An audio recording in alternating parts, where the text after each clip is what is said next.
Allah tidak butuh tempat, karena Allah yang menciptakan tempat. Sebelum Allah sudah ada, sebelum Allah menciptakan tempat. Kata Imam Ali bin Abi Allah kan qabla khalqil makan wa ba'da khalqil makan Allah kan kamakan. Allah ada sebelum menciptakan tempat, dan setelah menciptakan tempat Allah tetap ada seperti sebelum menciptakan tempat. Jangan dikatakan Allah duduk di atas arsy, jangan dikatakan Allah duduk di atas langit. Allah ada. Adapun kisah hadis jariyah yang dikatakan ainallah fis sama, Allah di mana di langit, di situ ada hadis yang serupa, ternyata tidak begitu redaksinya. Ibarat riwayat Muslim sahih. Dan membaca hadis tidak boleh sepotong-potong, atau satu hadis tidak dibanding dengan hadis yang lainnya. Mendapat ulama ahli sunnati wal jamaati al-asy'ariyati atau al-maturidiyati, ulama jumhur kelas dunia yang dianut oleh Ibnu Hajar al-Asqalani, pensyarah hadis Fathul Bari, pensyarah hadis Bukhari namanya Fathul Bari, Imam Nawawi yang kita semua tahu kenal orangnya, namanya.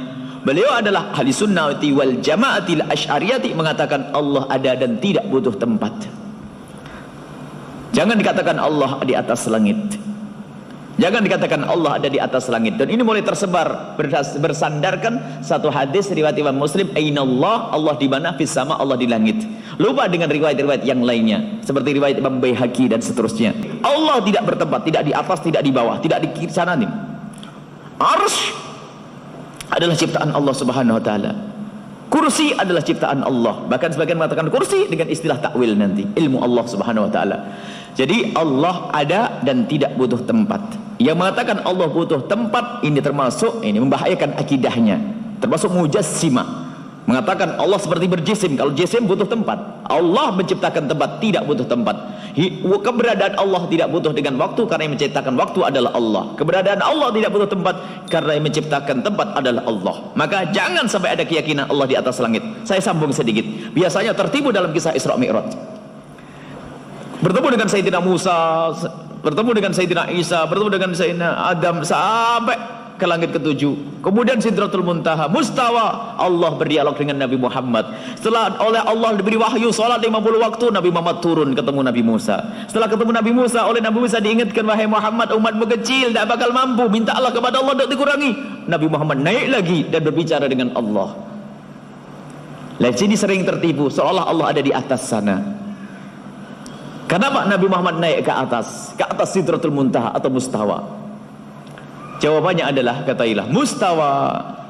Sidratul Muntaha di atas lagi namanya mustawa. Mustawa dan Sidratul Muntaha adalah tempat istimewa untuk Rasulullah, bukan tempatnya Allah.